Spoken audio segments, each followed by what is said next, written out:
What's happening with it? What's happening with it? What's happening with it, y'all? How y'all doing, man? Y'all say something when y'all come in the building. Whoa. What's up, Lawrence? What's happening with it, though? I see you in the building. Yes, sir. Yes, sir. How y'all doing, man? Y'all speak when y'all come in the building, man. When we on this StreamYard platform, we can't see who in the building until y'all speak. So when y'all come up in here, man, y'all say something. How was y'all day today?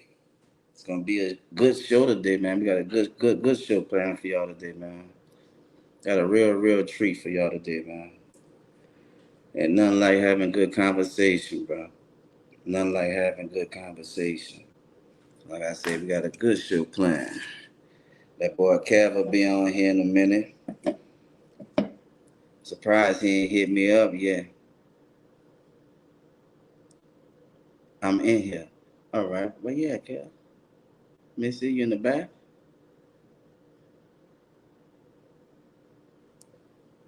Hold on. Let me get you on this thing, Kev. You see me? No, sir. No, sir, Kev. I don't see you yet. I ain't see you that. I ain't see the.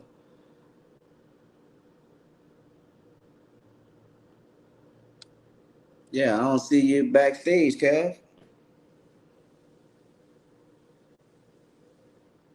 Kev, you on the link that I sent you?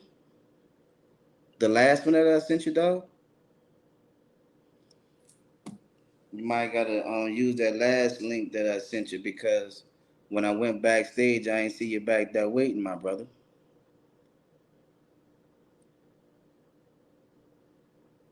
Yeah, I ain't see you back there, Kev. Wonder where you at? Where you at? Where you at, bro? That's why I say you might gotta go to that last link that I just sent you just now, so you can be able to request to get on the line. What's up? I see we got 7 people in the building. What's up, man? Y'all say something. We got a good show planned for y'all. How was y'all doing? How was y'all day today, man?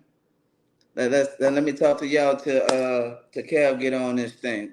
Well, what's up, Lawrence, bro? How was your day today, bro? You the only one hollering at your dog, bro. How was your day today, my brother? Let us talk, bro. Cause everybody else just sitting back, just waiting on the show to start. But there we go.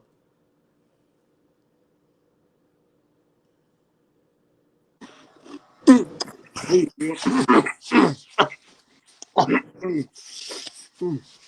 how you doing, sir? How you doing? How you doing? What's up, Lucretia? How you doing, Queen? Thank you for speaking. Unlike everybody else, Why you put my name up there? huh? Why you put my name on the screen? Lucretia said, "Hey, Cal." Hey, please. What's happening with it? Dog, what your mouth full? What are you doing? I was trying to find the page. Porter, I ain't got nothing to do with my mouth. I was trying to find the page. What's up, Ronald Washington? What's up, my brother? What's up, Deion Davis? How you doing, Queen?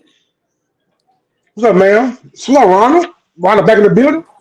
That boy Ronald say what's up. You see what I'm saying? What we got? We got Lauren Howard say you blessed. That's what's up, dog. My dog Lawrence was talking to me till you come on here, bro. No, you sent me two links, dog. I hit the first link. I was behind stage, but I didn't see nobody. So I said, I'm going to be the wrong performance. So I had to go back out the room, hit that other link, and I saw you pop up. So don't try, man, stop trying to blame everything on me. Two link face ass.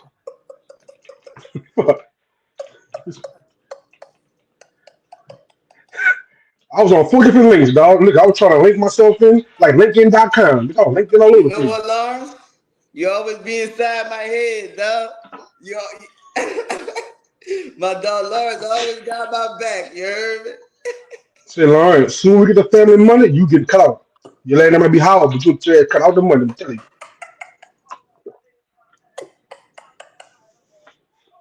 you. Say, bro, stop So acting like why that, like I'm dog. so far back? I just myself close up. Oh, okay, hold on. See, I see them. Me change the layout. Oh, I go right there. Hey there. Oh, look at that. How y'all done that TV land? It's gonna change one more time when we add on. Right, you're gonna go to the 347. I know. But Mm, yeah, dog, I was trying to get myself on. You said one link. I went to that link first. You said the second link. I said, well, damn, maybe you messed up and sent me the wrong link. wait, Kevin. I only sent you. Wait, you know that first link was just for us to do that test run when we went on live, right? That wasn't Well, right, the well, right. So that was just for that. And then when I just sent you the one right before 8 o'clock, that was the link for this one. So you must have gotcha. had this. Okay, I can So I understand what you just did right. wrong. So yeah, because one had the same. I thought once you hit the any link, you should go right to the screen and No, button. no. Everyone have a different Link, link. What's up, Fat? I see you in the building. What's Fat up, who? Sweet Pea? I see you, Sweet Pea. What's Fat who? They got a happening bunch with of it? fans around here. Hey, my baby in the building, boy. You see my Listen, baby I in ain't the speaking to building? My nobody tutor. until I know. Hey, my tutor. Daddy I ain't said baby. nobody until I know who name you talking about. Well, okay, Destiny is in the What's that, building. Des? Your That's little niece in the building? What you talking about? What's that, Desmond? that's my I ain't tutor seen in since the you went building. Pampers. Yeah. Stop playing with my baby. Whoa, what's up, T Brown? What's What's happening that, with T it, dog? Brown? What's happening with it? Say, bro, how come everybody's name Felicia? up there? My name ain't Felicia up in the there. I don't see building? Bob Police. I don't see Kelly Comedian name up there. Why you, Kevin, you know you add your own name, right? That's you had my name for me. I ain't know that. I thought you had to add them too. You been adding everything else for me. Add that My too. daughter just spoke to you, bro. Say hey back. You spoke to my Hey, baby. Des. What's up, Desmond? Hey, I love that grandbaby. Look at you made me an older uncle. You finally got your dad to be a grandpa, so we even now. Say, Cute bro. it, man. How y'all doing, man? Y'all make sure y'all do us a favor. Do us a favor. Y'all like and share, man. Like and share, like and share, like and share. Y'all make sure y'all do us a favor. Take this moment, like and share. We How do I appreciate that, share? man. Like You and see? share. We got a good show planned for y'all today, man. Like and share. Y'all make sure y'all Cause I do us share a from my favor. from I can't share from my phone. Huh? I gotta share from my other phone. Oh, your phone going off, huh? You want I'm put one trying. of them on mute before we bring our guests on? Hold on. I'm about to do not disturb on this one. And what you gonna do to your other two? Cause you know you got full phones. Listen, Paul, like Kevin Gates sometimes. I got two phones, one for the show and one for you. Kevin Gates, granddaddy. I'm your granddaddy. So was a Brown, other land is fake ass Papa Smurf. You got fucking four phones. Kevin Gates, granddaddy. Say, bro, I'm how trying to was share your the day show. today, my brother? How was your day today, dog? Man, listen, man, productive, man. You know, we got the truck rodeo going on. You Mm-hmm. know, you gotta know how to drive. But I Mm-hmm. understand how people been driving all these years still can't get it together. I understand that. It's Mm-hmm. everyday routine y'all do. Back up, Mm-hmm. park, spot you. Mm-hmm. You know how that go down. So my Mm-hmm. day was good, man. Yeah, the good day. I see you. I see you backstage now. I see you, sir. I see What's you. up, Nat? We got Nathaniel ran in the back. We got Nathaniel ran in the back. Say, bro, I look forward to this show, dog. I look forward to a good conversation, man. I ain't gonna lie. These one of the shows where it might be a little more educational than entertaining on certain aspects of it, bro. Um, Gotcha. I had a long day. I couldn't wait to do the show. So this like really like my last meeting of the day, but it's a little more relaxed. So I look forward Are, to this, bro. I are look y'all forward to liking it this going share? forward. Cause I can't share. Y'all did us a favor and liked and share, right? Everybody did us that favor. Everybody sitting waiting on the show to start like that. Good energy. Everybody that came in, I hope y'all spoke. I mean, we spoke to a few people. I mean, we still got look the numbers steady going up, but I don't see nobody else speaking, man. We appreciate it when y'all come in the building, y'all speak, man. We want to speak back to you. Cause once the conversation start rolling, there we go, Bobby. What's up, Bobby Roy? What's up, my brother? Bobby in the building. You spoke to Bobby, bro? What's up, B-Roy? I'm not bad, B-Roy. I'm trying to share all of them. I'm trying to share everybody up there. Trying to share everybody where we at. Everybody, where y'all at? Where y'all at? Where you at? Where y'all at? Where y'all at? We TT Tucker on the. I'm trying to share everybody. Hold on. What's up, B-Roy? I'm trying to do two jobs at once, you know. I gotta be on my neck. Why you ain't do that? Why you ain't touch this? Why you ain't speak to that person? I can't do four things at 8 times. I'm just one person. Say, bro, all I did was say I'm Bobby trying, dog. Roy in the building, dog. I mean, I'm just letting you know I because fucked I see you about. I know. preoccupied. But I'm trying to. You said everybody like and share. I've been trying to share and like, but then you're gonna come about you share the show. Well, I'm trying. You keep on cutting me off. I never meant for you to shut a show. You know that? Oh, he's gonna talk to me? I Oh, my never. bad. Listen, I don't know why you thought I was talking to you. listen. I'm like one of your fucking kids. You start hollering, I start doing shit I ain't supposed to be doing. Fuck. Fuck. If you want that, if you start hollering, niggas start doing shit. I'm shooting out, daddy. I ain't talking to you. What the fuck? Who you talking to? All you do is holler. This fucking dude here, dog. Fuck. I mean, god damn it, you stupid. Which What's I that in know it. here? What's Boy, up, you in here? the building? Hennessy. I'm telling Is y'all, Henny it's getting in? cold. I The weather told about to y'all Henny change. in the building. Say, Y'all bro, better get that Thera Henny like I had last year, but y'all gonna get sick. you drinking? You drinking right now? You on some I got a alcohol? six cup in my hand. I got a losing ass six cup in my hand. Say, dog. I got one quarter. I got one touchdown a week. Second cup in my hand. Well, last week we didn't We get even no scored a touchdown. touchdown last week. I'm gonna We even say, scored a touchdown. Say, bro, this that look, dog. We I, not about to get on the Saints right now, dog. We not talking about that, bro. We not I'm talking just about the saying. Saints, dog.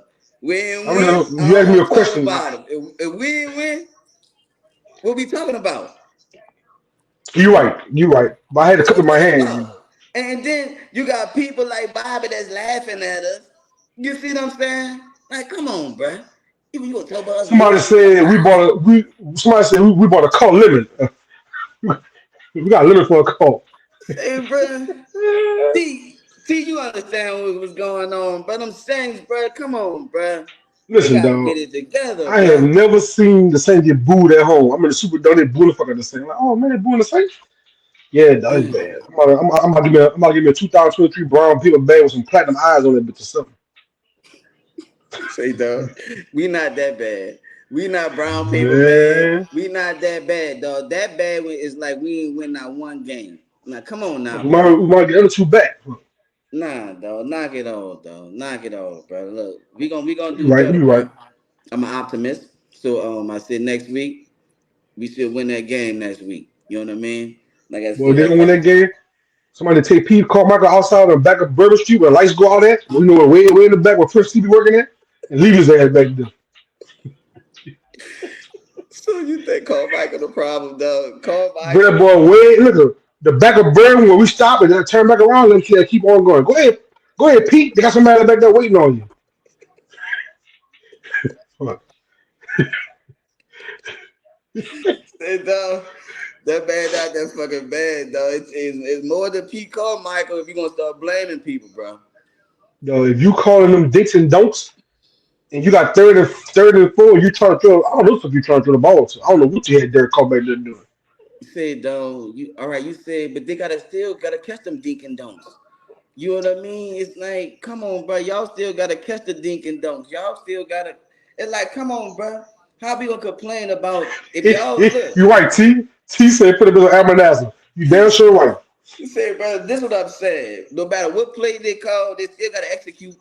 They're not even executing them. You're right. Playing three and out, three and out. Come on, bro. What the fuck we doing? Listen, Come Derek Carr on, had that bro. fucking badass wheel. He should stay his ass like he like Drew Brees. Won't sit down. He know he should have been sitting his ass down last week. Dog. Let Jameis taste him a hell. Put Kamara back there quarterback. I don't even know who you put back there. Say, bro, you complain when James back there. You complaining about James Winston. I told y'all we did not upgrade. I I ain't not said complaining that, about and Jameis, people dog. want to argue me down that we upgraded. We did not upgrade. We got the same quarterback, just Listen, a white version. I never complained about Jameis. Jameis got that Tamir two-step there trying to figure it out. His feet move too fucking much. Hold the ball too long. Say, bro, like I said, we're not about to make this show about the sex, though. We not about to do this, You bro. right. You right. That's We it. put up the You right. You right. Look, you right, T Brown. That offense is old. Right. We need a new playbook. That is true. We look vanilla out there. Naomi look like we trying that time with some of the players. We like, come on, bro. Like, God dog it. But that's the Saints, bro. Y'all not about to bring me down. Look, win, win, win, win. Let's move forward. All right. trying to get Shallow. We get Shallow Sanders or somebody. Say, bro. That's how my day was, and we're gonna start talking about these things. Say, but we got Nat backstage. Y'all do us a favor, like and share. I see you, Nat, ready.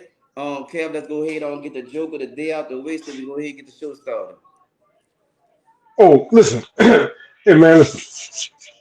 Y'all know, bro. Y'all still got your parents, man. Love on your parents, man. Y'all still got your mama, your daddy, your life. Y'all love on, but y'all know they get old up in age, right? So I called my mama, called me, and she said, "Yeah." She said, "This is a new credit card in there." I said, "Credit card?" I said, "Throw that shit away, man. That's somebody trying to scam you or something." She said, "Oh no, no, it's from the bank. My card expired, so it's a new card." I said, "Okay, cool." She said, but it says it got something. It's different. It got something on Wi-Fi or something on it. Says something about tap and pay or go tap, go pay or something. I know mine says called tap and pay, meaning let me explain that to you. So you can go to if you purchase something, you put your card on the machine and pay for your purchase. Come out your account, you gotta slide it in, or you gotta swipe it, you're all good. I said, oh, that's what that means. I said, yeah, okay, cool. So she called me back the next day, right? She said, yeah, my card ain't working right. I said, what you mean your card ain't working right? She said, I've been tapping the fucking kill box all day. My bill still ain't been fucking paid yet. Ah! She said, I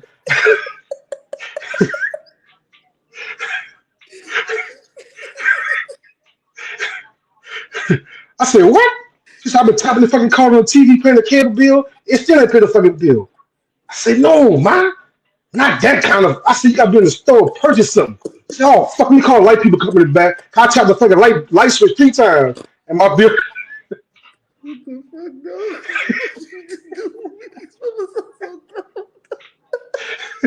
she said, oh, fuck me, call energy back. Tell them I'm going to be out and pay my bill tomorrow. I've been tapping the fucking light switch all day, just fucking call, boy.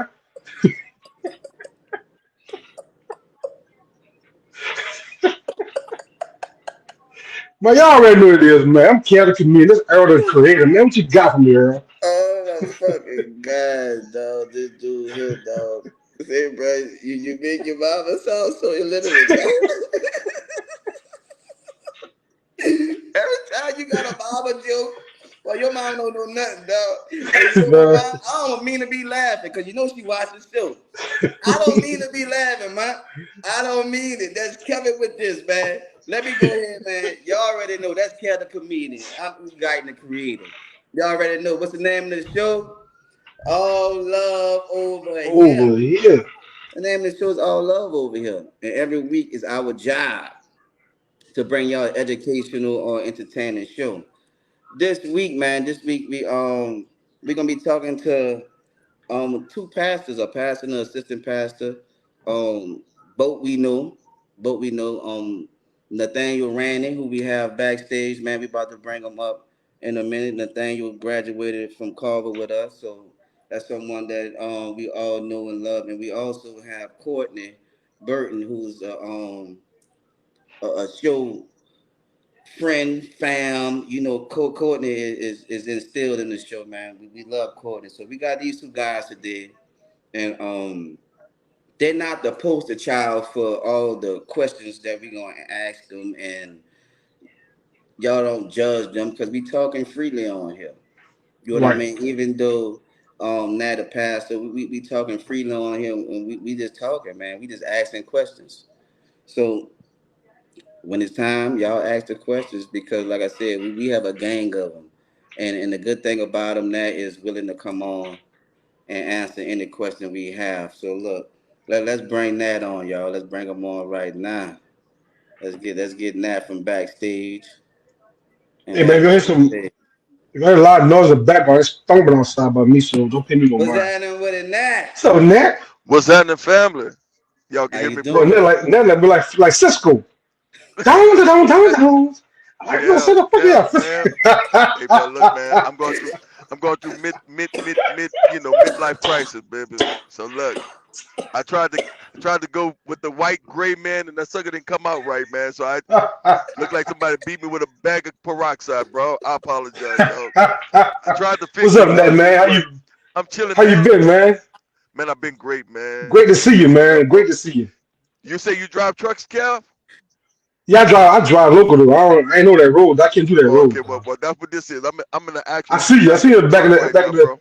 I see you back Y'all there in gotta the sleeper forgive. cab. Y'all gotta forgive me, man. I had to make it my little studio tonight, man. What's happening? I told you about singing. We was 5 steps from eternally. 4 steps. I said never do a concert on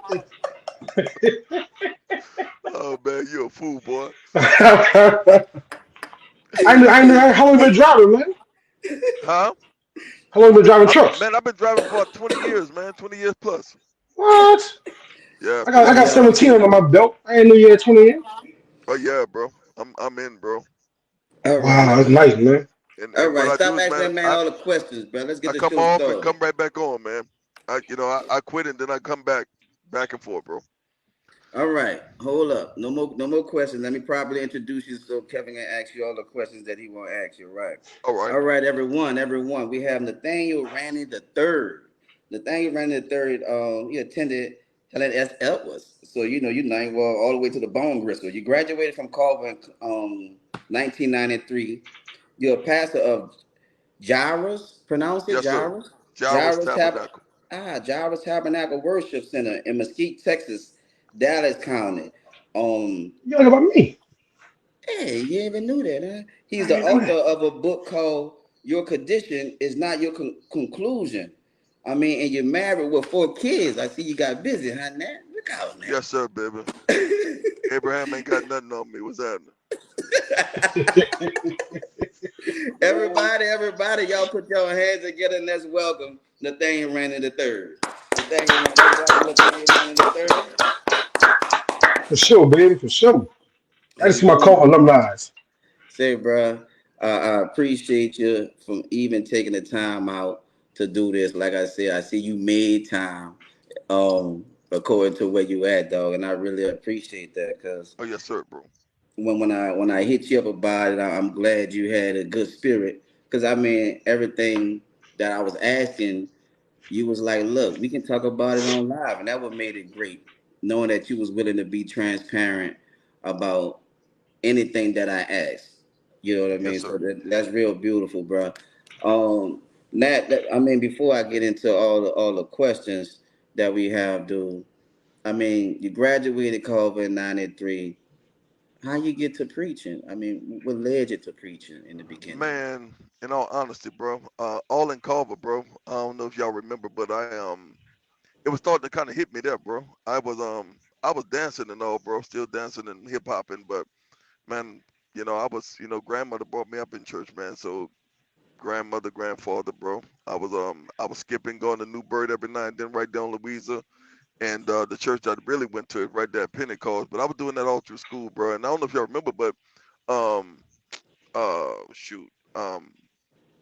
Uh Principal Moore let me start a choir right there at Culver, man. I started a choir without us having a choir teacher at the time. Mm. Hmm. Um, and we used to come right at the last period, bro. I think it was the fourth period. I don't know if it's the fourth period or the sixth period, but Mhm. it was the last period of the school that we used to all, man, a couple of kids, me, Marshall, bro. We used to all show up at this in that little quiet classroom right there, almost by the band room, and Mm-hmm. we used to have practice in there, man. George Washington, and man, we had a little choir, man. I don't know if y'all remember that, but we I remember we that. we did a Yeah, little choir, bro, and yeah, I of remember course, that, bro. that right there, man, was just kind of starting something because we had a couple of people in that who had church background. We just were bad kids, bro. That's all. Just normal kids, Right. should I say? Being kids. But that's where it started at, bro. I started kind of feeling that leadership role then, man. Okay. Kevin, you got a question for Nat, right quick? Oh, the topic of the show is, are the schools taking God out of schools? My question is, how can we get schools to put that back into session? Well, man, in all honesty, bro. what we doing right here in Texas, bro, and I don't wanna make it about Texas, but what we done out here, man, is that it's up to the school board, bro. I'm finding out it ain't even about the government no more, bro. It's about our school board, man. Our school board has got to bring back the assemblies. Y'all remember the assemblies we used to have, man? We got to bring back the assemblies, and we have to allow if we allow all of this stuff that we allow in school right now, bro, the freedom of speech, the kids be able to do whatever they want to do, then in this moment, bro, we gotta allow for there to where we uh put it out there for after school programs that would introduce you know introduce prayer back in school, man.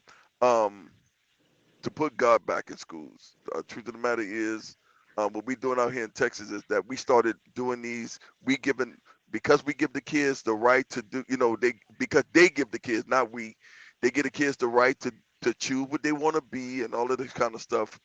We also felt like, hey, we put the push out there to the school board. Hey, if we letting the kids do what they want to do, be what they want to be, then we should be able to let them choose what they want to learn. You know what I'm saying? So, man, we were able down here, man, to do an after school program on Fridays, uh, after school and in the mornings. And we started giving the kids the opportunity to come meet us early in the morning before school start, into a classroom. They gave us the class. We used that class, man. Matter of fact, it's one of the classes for the football team, and this at every school in Mesquite, Texas. And man, we go in there, we teach God, bro. We teach Bible, we pray, man. You'd be surprised, man, of how many kids, bro, we've impacted right now, bro. We up to literally over 700 kids in the city of Mesquite, because they've allowed us to do that. But it starts with our school board, bro, and it starts with the parents pushing it, man. The parents have to be willing to allow the kids to come into something like that. You know what I'm saying? Gotcha. Just like Kevin just said, the topic is, do you think taking prayer, God, out of school has affected the kids now today? You know, when we were growing up, I know we had fights in schools, but I mean, I don't ever remember being to this magnitude that we see now because the kids are recording it. All this is opinionated, and that's why I'm saying, in your opinion, do you think by removing God is a result that we have going on right now with these kids?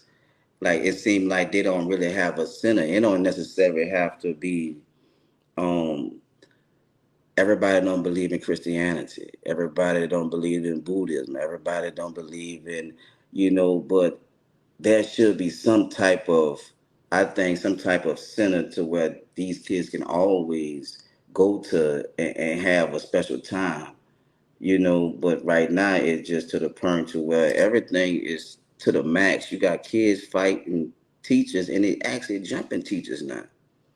Hey, bro, can we get just a little deep right quick? All Go. right, listen to me, bro. Whenever you take something out of something, you introduce something else. What I mean by that is, um, if you like coffee if you like sugar in your coffee, you take the sugar out, what you gonna have? Nothing but coffee. You like cream in your coffee, you take that cream out, you're gonna have nothing but coffee. If you take the coffee out, you're gonna have nothing but cream. Um, when we were in school, we had fights. You got me? But because we had prayer, because we respect, with because we had prayer, bro, we had balance. In other words, prayer, regardless of what people think about it, bro, wherever prayer is not, demons will be. Demonic forces will be. You heard it before, and I'm not trying to preach y'all, man, but y'all know, bro. We wrestle not against flesh and blood, but against principalities, spiritual wickedness in high places. If we don't understand, bro, that we got demons all around us, bro, we got it, bro. When you hear somebody say, man, when you see somebody kill 4 or 5 people, and then all of a sudden you get in court and say, that wasn't me. I don't even know why I did that. Bro, we got to know that there's something that makes us want to do that. So what I'm saying is, uh, or when we bro, or when we was in school, bro, we had prayer. We prayed in the band room. We prayed for football games. We prayed for assemblies. Truth of the matter is, that prayer, whether we want to receive it or not, bro, that kept us. You know what I'm saying? We fought, but we fought and we didn't have a mindset to kill when we were fighting. Now, of course, we had some dudes that slipped up and killed somebody, but truth of the matter is, for the most part, bro, we had a fight, we got it over with. We might be friends by next week or so. I might shake your hand and say, you got me on that, you know what I'm saying? But we didn't have a mindset to, after I fight you, I want to kill you, knock your head off, because, bro, we have balance. When you have a little prayer in school, bro, what you do is you kind of take away that demonic force that sits in your school every day. No ifs, ands, or buts about it, bro. I don't care who you believe in, whether you believe in Buddha, Allah, the Indonesian God, whatever God you do, it don't even matter. The truth of the matter is, none of these gods that we talk about, or with none of these beliefs, are put in place for nothing. These beliefs are there because there is something that is demonic out there, bro, that we need help in fighting against. And honestly, bro, that's where the prayer come in at. With prayer, bro, prayer helps us to fear God a little bit. You know what I'm saying? It helps us to have a conscience. You know what I'm saying, bro? And when we pulled prayer from school, bro, all we did was we pulled that balance out, bro, or that restraint that put more hate into our kids, bro, because there is no conscience without prayer. At least when you said your prayers in the morning, or when we said our prayers in class, or in the band room, or football, bro, when we said that prayer, we felt some kind of conscience, bro. You know what I'm saying? In this season, dog, we don't have that kind of conscience, and as a result, because we don't have that kind of conscience, we only feed our the bad part of us, dog, and not that positive conscience that's in us. We got two people in us, bro. Somebody who want to do good, somebody who want to do bad. You call it, most of us call it an angel and the devil on our shoulders. No, that's you got a good man in you and you got a bad man in you. You decide who you feed. You can either feed that good man or you can feed that bad man. Whichever one you feed, bro, that's who's gonna have the power on you. And right now, with them taking prayer out of school, we're feeding our children. We feeding that bad person that's in that child, man. That one that has no restraint. That one that's ready to kill anybody at any given time, thinking hate all the time instead of life. You know what I'm saying? Hmm. Wow. What you say, Cal? Tell me this, Nate. Since I know that you out here in Dallas now, I'm in McKinney. Have technology changed the church homes? It has, bro. I can say that because I'm a technology pastor as well. I have in my church, man, I was one of the first ones here in actually Texas, bro, that came here with this idea. Well, I was doing it in New Orleans first at New Home, but I um I had this mindset that, man, listen, I'm gonna put me up some colorful lights, into the ceiling. I changed all the light bulbs out like your mom used to do at home when she was having a party. She put that little red light in, for your party, or she put the little blue light in. Mm-hmm. I was thinking like that about the church, man. And I started putting lights and stuff in the church. And before you know, when I was able to, when my church grew a little bit, I was able to actually put like the real stage lights and all this kind of stuff going. I'm the pastor that uses the back screens and all of that. The problem with that is sometimes people come in looking for entertainment rather than looking for God, bro. The problem with that is it makes people start looking at the pastor as the star rather than looking at Christ, who's supposed to be the center of the church. And as a result, man, people are coming in, and some of them are impacted, but those that get distracted by what they see as far as the technology, it makes them be so involved in the technology, distracted in the technology, that they don't really get the change in the heart, bro, in all honesty. Right. But when it comes down to your regular, what we would call traditional church, that doesn't have all the technology, that doesn't have all this stuff to look at, it forces a person to do nothing but really just listen to that word that's coming out of that man or that woman's mouth. You know what I'm saying? Um, it makes them have to do the work themselves. You know what I'm saying? Rather than have something doing it for them. Y'all know we come from the era of where in musicianship, you know, we saw the real bands on stage. People playing horns, people playing drums. In this season, man, even the Mesquite, if you're in McKinney, bro, if you go to a football game right now, you'll see. Even in the bands, they using keyboards, bro, to play the, to play the bass line, keyboards to play the horn. I mean, it's crazy, bro. And what that does is, even though we fall in love with that technology, bro, we still losing the foundation of of what it teaches us not to have it. You know what I'm saying? It's a sad shame if I put a phone, and I'm just going here, and I hope that this ain't going off the subject. If I put a rotary phone in front of my son right now, he don't even know how to dial on it, but Right. he know how to use an iPhone. You got what I'm saying, bro? Yeah, I exactly. think when we put too much technology out there, even as it relates to the church, and I can tell you, I'm just being transparent. I'm one of the ones who use it. I think it takes away from God in a sense because with God, bro, it's action as well as just attending church. You got to it got to be action. Now you don't even have to clap because the beat machine clapping for you. You know what I'm saying?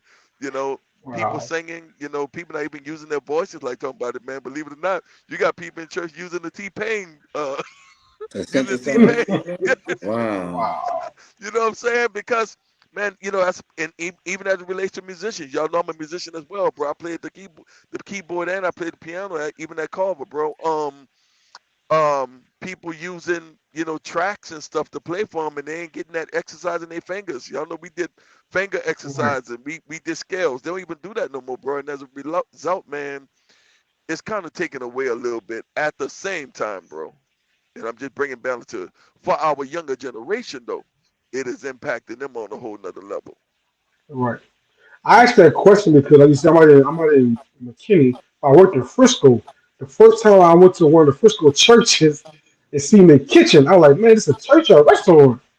And then I seen the way that the technology could have got the kids go to this room, that room, like the laptop for the kids, computer for the kids, the mom and dad in service, the kids is being entertained in the back. That's why I asked that question. Back when we was going to church, I would have said Philip. I thought I'd say Philip, the apostle, but we had to sit down there with our grandparents and listen to the service. We could not go back and say, I'm going to put on a video game while y'all in church. That's why I asked that question. Right, and that's what I'm saying. See, with all of that entertainment, it takes away from the foundation, man. Right. Right now, bro, the average preacher, you ask him, especially if he's a young pastor and he's into the technology stuff, if you asked him, he would probably tell you, man, that he probably take his children, take them out of the church. We sat in church with our grandparents. Right. In this day and time, we do it too, but mine is a little bit different. But now the children leave out the church and they could stay in the playroom and play while the parents are in church. Well, that's how we missing them though, because they're not being taught. When we came up in church, even at Newburgh, man, we were going to Sunday school learning about Jesus, and we was like 5 and 6 years old. You know what I'm saying? Like they Right. taught you songs and rhymes and stuff like that, even at an early age. But now we didn't let this technology get in church, man. I be in church preaching, man, and even if I let my children stay in church, I got parents who giving children iPads and phones to play on the whole wild church going on, and as a result, they know nothing about what we talking about. You know what I'm saying? And that's what Right. takes it was taking this generation so much longer to catch up and to know the foundation in which we've grown up on, bro. So in all honesty, it takes away from it, bro. But for like some of the young adults, for some reason, some kind of way, it really for the young adults, I'm talking about like your teenagers, and I'm gonna say young adults probably anywhere from 20 to 25. What it does for them though, it kind of for some of them they're so radical in this season that it kind of compelled them to even come into the building sometimes. You know what I'm saying? Like I said, it has pros and cons to it, but for most part, sometimes, bro, it really hurts the generation when they spend more time playing than they are about teaching. Seeing what's being taught in the church, man. Cause we missing the Mm-mm. foundation. Simple as that. We missing the foundation. Now, Yo, um, previously on one of the shows, we had a conversation about church business. By you being a pastor of a church, do me a favor and educate us on how a church is actually ran, because they have the preachers that's doing really well, and they got their jets, they flying them back and forth in private jets, churches in 8 different states. I'm trying to understand, right, how the business is actually ran. I know you don't know their business, but how is a church actually ran for us the business side? Okay, man, I want to bring y'all up to part on that, bro, because it's a big misconception about church business and all of that. And when we hear the word business, it makes a lot of people really turn away from church because they're like, church ain't nothing but a big business. Truth of the matter is, if church don't run like a business, church will fall, it will fail. It's very important that everybody know that everything you see, first of all, let's make sure we get this clear, bro. Everything y'all see is not what it is. Let's go with me. If anybody on here watching me, you could go and Google me right now. All you got to Google is a Apostle Nathaniel Rainey the third. I'm gonna pop up on Google. You can look at me and you'll see all my pictures. Man, I look like I got it going on. I'm dressed up the part. I got the background rolling. You know, I'm a jack. Most people that come from New Orleans that grew up in the night war, we jack of all trades. When you see my church, I kind of did all of that work myself, you know, because our grandparents taught us coming up how to work like that. But it Mm-hmm. looked like I got it going on. Truth of the matter is, bro, you see me out here working. But when you see me on Facebook, I look like I got it going on. Um, Church, believe it or not, what you see from the outside is a display, bro. And I'm telling anybody this. Not for every church, but I'll start with me, man. You know, I got all of this stuff. My equipment probably in my church probably come up to if we talked about everything in my church, it probably come up to about $150,000 as far as equipment is concerned. But that come from loans. That come from going into debt. That come from credit cards. You know, things of that nature to make something appear to be what it's really not to the people. In all honesty, man, and I could be transparent with y'all. My offering for myself on any given Sunday, man, is no more than probably $350. In all honesty, but when you see me, you probably think I'm making millions. You probably think I'm making $5,000, $10,000. You know what I'm saying, per week. Um, the crowd that you see in the audience, when you got say you got 300 people in the crowd, bro, trust me, out of that 300 people, you probably got 100 of those people that's probably giving any kind of good money. As far as when I say good money, I'm talking about from $25 on up or $20 on up. Honestly, everybody else is just the attendees. When it come down to church, man, you got to remember you got all kind of bills. You got electric bills. You got to pay the musicians that are in there. You got to pay your grass, man. You got to pay for all the utilities and things of that nature. Plus, man, you got to pay the taxes on the building and things of that nature. All of that stuff adds up, bro. And if when you be hearing people say, man, the pastor don't do nothing but beg for money, trust me, he's begging because he does not sleep if those bills are not paid. And half of the time, what you think you see, because you see so many people getting up, and because the money look like it's piling up in those pans, trust me, it don't add up when they start counting that money. A lot of times that's dollars. You know how we used to do back in the day? We used to stunt. You take about 10 $1 bills, you put a 10 on front, it looked like a lot of money. You know, that's what it would be in church, man. Now, that's for the medium church. That's my church. I was sharing this with Earl, man. In all honesty, man, I got a nice car. My wife drive a Range Rover. I got a BMW. You know what I'm saying? I just bought a Jeep. Um, when you see me, even with those things, though, all of that was used cars. You know what I'm saying?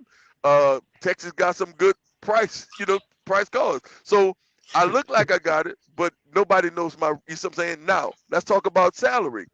My church picks up about 2,000, if not $2,500 a Sunday. That's 4 Sundays in a month.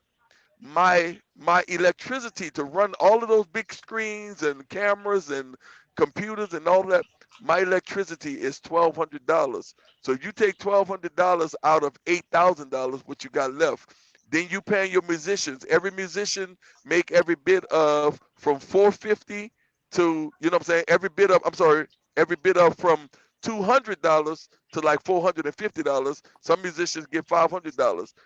I got 4 musicians. So imagine each musician, I'm just saying, I don't want to put them on blast, but you got one making 450, the other one making 2, the other one making 250, the other one. So you're looking at almost like what, $1,000 and some dollars right there each Sunday. So think about that. That's $4,000 coming out of that $8,000 plus that $1,200. Now you got to pay the grass man, you got to pay utilities. You see what I'm saying? So what I'm telling you is, what you see, man, is not what you really get, bro. Trust me, a lot of pastors who are out here looking like they got it don't got it like y'all think.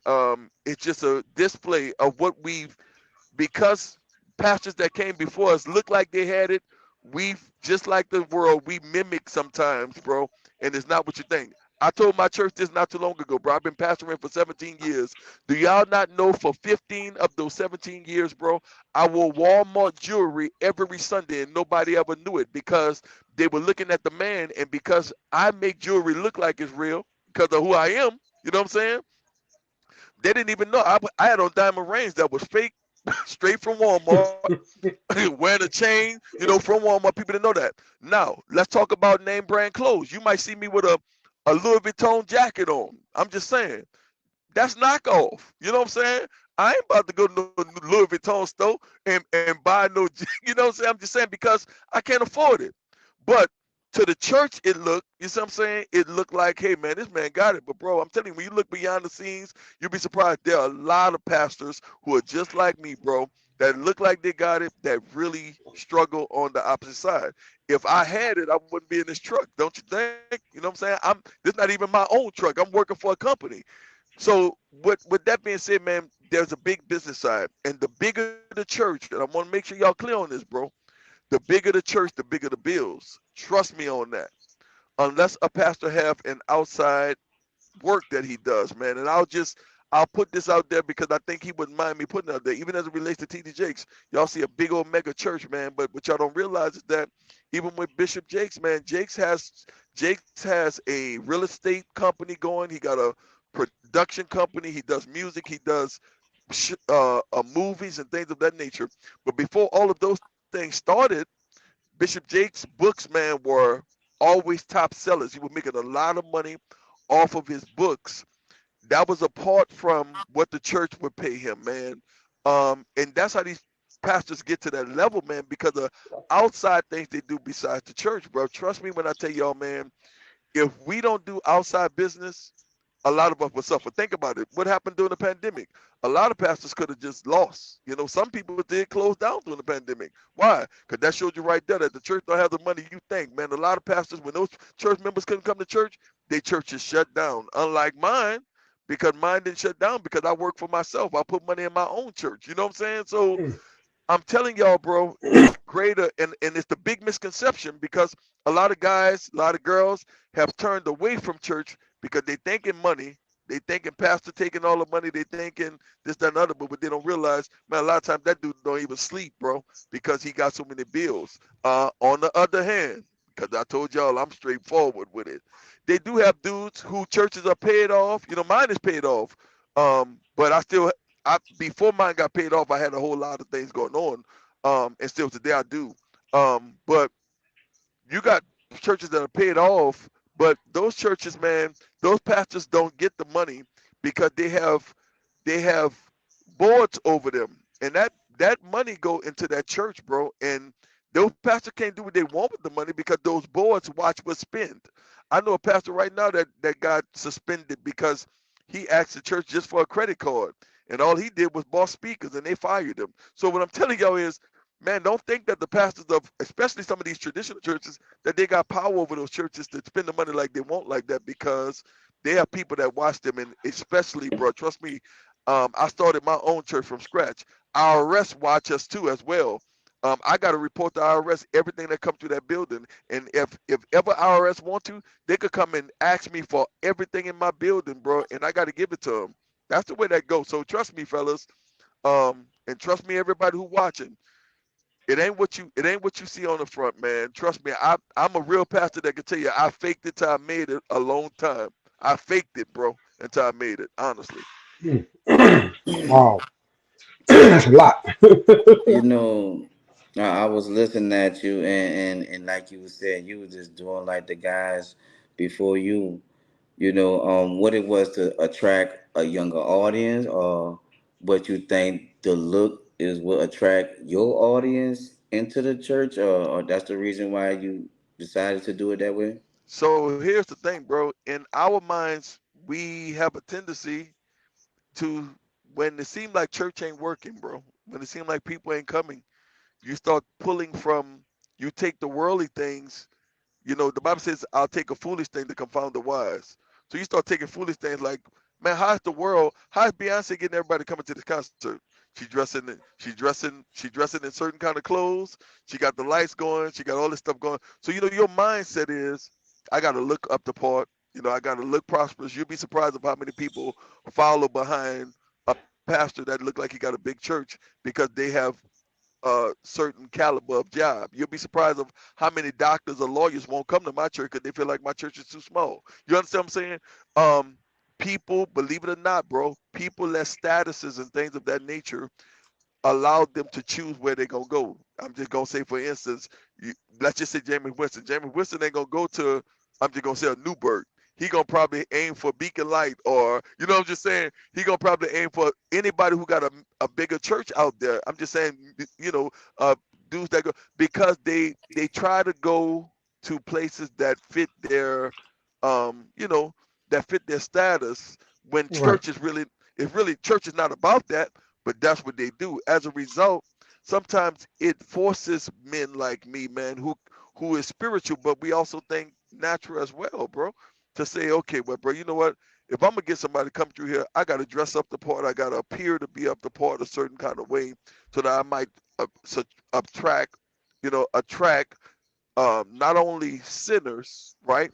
But I need to attract people who can help me with this vision, bro. You know, imagine if I could attract somebody like, I'm just saying, some of the uh, Dallas football stars to come to my church, man. How much easier it would be for me to not be on this road, but maybe somewhere praying, you know, or maybe somewhere getting ready to write another book. You know what I'm saying? Um, the only reason why I was able to write my book is because we was doing the pandemic and everybody had to sit down somewhere. You know what I'm saying? Um, Believe it or not, bro, having certain people in your ministry helps your ministry to thrive. And like I said, we appeal to things like that, bro. Not all pastors, but a good bit of them do. Trust me on that. Mm, okay. Nate, Okay. What you got, Kevin? let me ask you a question. Do you think the younger generation have gave up, have lost faith in Christ? That's why you'll see much young families going to church these days.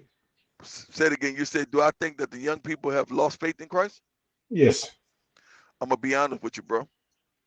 I'm gonna mess your head up with this answer. It ain't the younger people that have lost faith in Christ, it's their parents.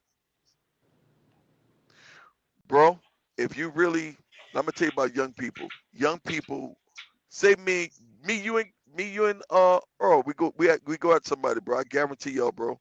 We go to them not with the suits on, just like we dress right now, and we just go Hmm. straight, kick it with the young people, talk to them. They gonna listen. They gonna listen, bro. If parents would get back to showing their children where Christ is, bro, where God is, where the foundation is, bro, life would be different for the young people. The young people, half of the kids I talk to, bro, and I just did a summer. It was called a summer. It was called an epic summer.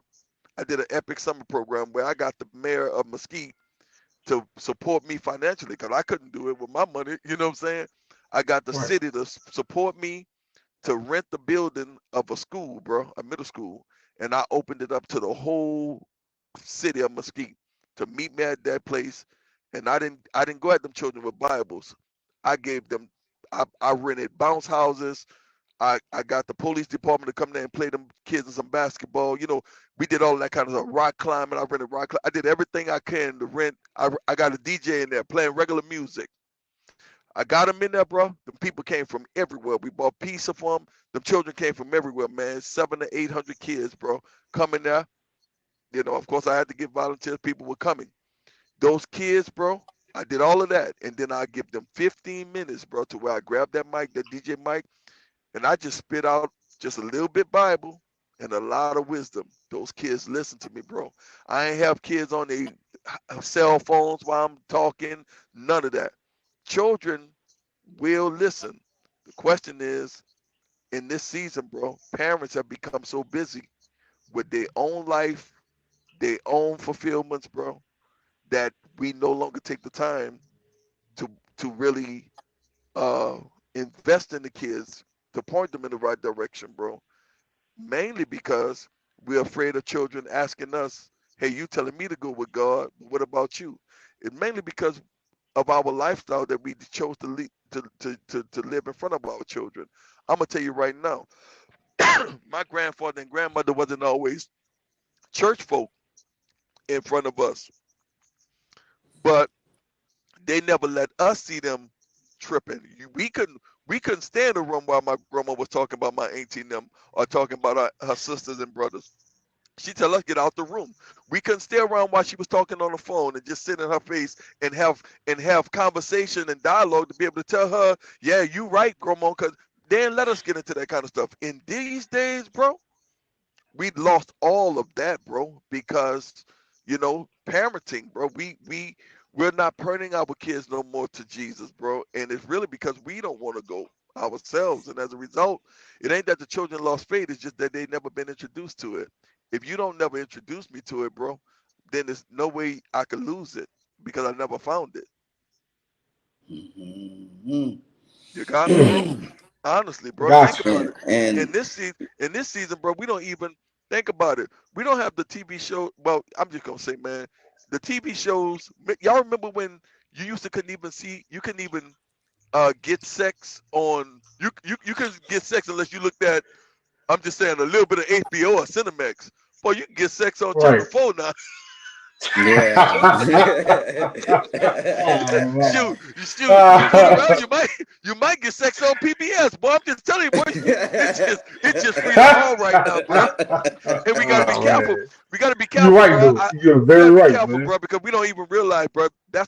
This is what your government has set up for us, dog. We didn't got bamboozled again, bro. Cause I'm gonna tell you, you know who ain't losing faith right now? Go to your white church. You right there, McKinney, bro. Go check out one of the white churches. Watch how many white little kids are in there, bro. My daughter go to a school that's predominantly white right now, and my daughter came home and told me this. She said, "Dad, everybody at my school go to Sunnyvale Baptist Church." I said, "What?" She said, "Yeah, that big old church." She said, "All of the kids go there." And I was like, "Man, predominantly white school." When my son, Hmm. he goes to that school I just told y'all about. He goes to a predominantly black school. Well, that's the school I told y'all I'm working with to try to teach these kids about Christ.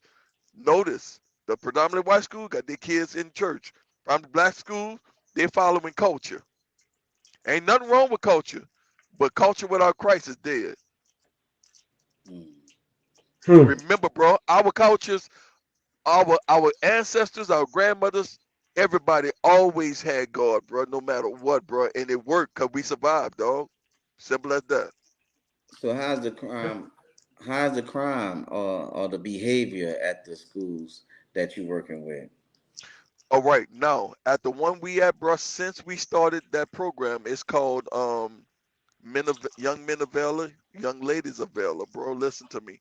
Since we started the program, bro, the fighting have went down literally, bro, 80%. I promise you, 80%. Because now the whole football team are mostly, they Christians. And they the ones who kind of was leading, almost like we were doing at Culver. Y'all remember, man, when we had Coach, Hmm. and Richard, y'all remember Richard and all those Hmm. boys who was, Right. you know, we were going to that little. So that's that's same approach, bro. Same Hmm. approach, True. and it's been working, bro. It's really been working. It went down a whole lot, bro. And before we put that program in there, bro, trust me. And mind you, it's voluntary. We ain't getting paid for it or nothing, bro. We just love the results that we see. And man, I'm telling y'all, man, the drugs have went down. People getting caught with drugs. As far as a gun this year, we only had one child this year with a gun. Um, and fights have went all the way down, man. We the police, cause the Mesquite City police, they cover the schools. The cop told me, he said, "Bro, we have kids that stop fights now rather than pulling their phones out to try to record them. That's a great thing, bro." Wonderful thing. With the culture, you spoke on something just now with the culture itself, the way it is. A lot of kids just do what they see. They're just following. They'll do it if it's popular. And Right. within our culture, we'll do it if it's popular. especially if the popular people do it, So we take it all as a challenge. If you want us to get involved, shit, you got to make it a challenge. You understand, as it would Right. have been seen the last few years. And when you think about how things are escalating now. Like I say, it's escalating. You got younger kids are committing crimes at younger ages. 8, 9, 10, 11. That's normal ages to be committing crime. Not even if you're still in the car, robbing, no matter what it is. That's why I said that 11-year-old that shot another kid, whether today or yesterday, that was Yes, recently. yeah. Football players. Can I ask y'all a Yeah. question, bro? Yes, sir. Yes. I want to challenge both of y'all to something. Earl, are you in New Orleans, bro? Yeah, I live in Earl? New. Okay. I want to challenge you to something. And I'll challenge anybody who watching us today. Anybody who does a crime like that, do the background check right quick and find out if the house are Christian oriented, or I'm just gonna say if they have any kind of belief, whether it be Muslim, whatever. I guarantee you, bro, most people who are committing these kind of crimes to kids or whatever, the background have cut off in that area, bro. There's no there's no conscience, bro, without God, bro. I'm sorry, bro. It's just not.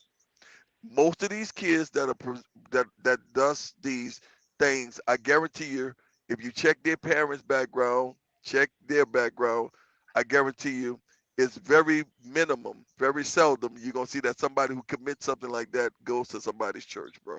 I'm gonna be honest with you, or in anybody's program of positivity. You know what I'm saying? If you don't give if you never point somebody to what a light is, bro, like the light that Kevin Mom was putting that card on. If you if you never So, point dog, you'll them, give me bro, punished, dog.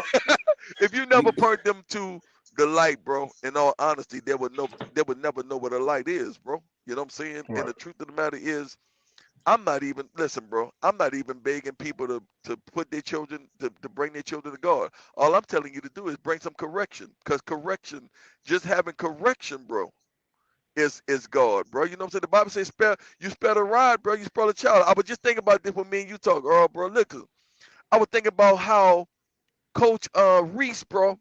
This man beat me, bro, with a paddle. I'm talking about, bro. When he beat me, bro, my legs were like red and blue. You know what I'm saying? Man, whip me with a paddle. I ain't go home and tell my mama. You know what I'm saying? The man whipped me. I respected him for that, because the man whipped me for not being in class. He was whipping me for being around there hugging all them females in the hallway. And the teacher told him, you know what I'm saying? I got ratted on. The man whipped me, bro. Say, bro, that saved me, dog. That saved me, bro. I'm saying, just a correction. He didn't tell me nothing about God. He just did what the foundation tell us to do, though. The Bible says don't spare the rod, bro. We gotta tell our kids right from wrong. But right now, today, bro, we trying to be friends. And when you want to be friends with somebody, most time, whether y'all agree with this or not, sometimes, bro, friends don't tell friends the truth. That's why you shouldn't be friends with your kids. Because friends don't tell friends the truth, bro. Honestly, not all the time. You already know that them jeans, she don't got no booty, but she wearing these tight jeans.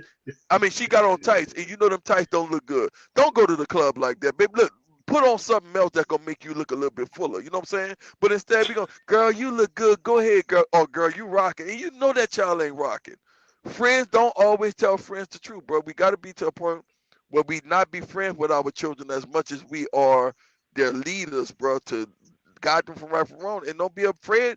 But man, today in today's world, bro, I'm telling y'all, Cal, bro, we get more hurt. Our feelings get hurt if our children don't talk to us in these days, bro. You know what I'm saying? Come on, man. Man, you ain't Mhm. supposed to be at a point where you and your feeling because your child not speaking to you. You scared that your child gonna be mad at you. Man, you crazy. You under my roof. I don't care if you mad with me. You gonna follow these rules straight up. Right. And that's all I'm saying. Y'all get what I'm saying? What I'm saying is, bro, even if you decide, hey, I don't want to teach my child about religion, that's fine. But at least understand that the foundations of religion is what have kept us so far, man. We have kept us this far. Man, we all came up because we had grandparents or somebody in our family that knew about God, bro, that introduced us to him. And that's why we have a conscience today, bro. That's why we here still living today, bro. Right. We did bad stuff too, but I mean, we made better decisions because we had a conscience. I got a quick question, Nate. Go ahead, bro. Um, what are the age groups? where are the age group that you see mostly getting baptized these days? Okay, bro. Today, man, believe it or not, man, right now in my church, bro, I'm getting a lot of the young people. I'm getting teenagers, and I'm getting teenagers, and I'm getting like right around 30 something year olds now. Um, I haven't really been getting 20 something year olds yet, but my teenagers, bro, and down to like my 10 and 11 year olds, right? From 10 on up to, I'm gonna say from 10 on up to maybe 19, and then for some reason, bro, we didn't have this like in this like like a great move of those that are in their 30s for some reason been kind of getting baptized in this season right now. Um, but again, that still I think it's because there's a generation, bro, that we missing because right now they so caught up, bro. They don't want to hear nothing about God or nothing. Matter of fact, Right. I got a whole generation that's just missing. We go from young people to older people, and we missing that middle group. You know what I'm saying? And that's what I'm working on right now, fellas, bro. I do whatever it takes to try to get them. Me, I rap and everything in church, trying to get them, man. I do whatever it takes. I just wanna get them. I just want to get them in a positive direction, bro. I don't even care. You know what I'm saying? They don't have to be on my level spiritually. I just want them to have a positive direction, bro. So that we can have a generation of black kids, or any child for that purpose, but so that we can have a generation of young people that we do not lose, bro. Because right now, bro, we getting bamboozled by what we're seeing right now, bro. Yeah. Right. Okay. Say, bro, number one, I want to thank you for being real transparent. I know we've been bombarding you with questions I on love it, different bro. angles. We catching you from everywhere, Right. and I want to say thank you for answering these questions for us. We got Courtney on backstage, man. We're gonna bring Courtney onto the stage. Courtney, what's happening Did you with say it? What's Courtney? happening with it, What's good, fellas? Courtney? What's going on, Dr. Court? How How you you doing, doing? How you Courtney? doing, Pastor? It's good, bro. Hey, For bro, let me sure. go ahead on and introduce you, Courtney. Everybody, we got Courtney Burton. Everybody know he's a friend of the show. He's a family friend of the show. And we got Courtney. Courtney is also a assistant pastor. He's a counselor. He worked for the city, the state. Courtney does it all. He's an electrician. I mean, God dog it. I mean, what Courtney don't do. But let's welcome Courtney to the show. Let's clap him up, y'all. Let's clap him up. What's up, Courtney? How you doing, man? What's happening, Kev?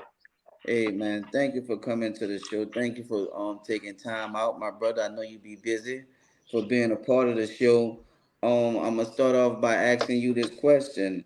Do you think by taking prayer and God out of the school, it has negatively affect kids today?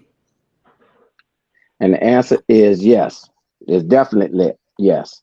See, because we have to understand, once we take God from out the midst of it, we then open ourselves up to different things.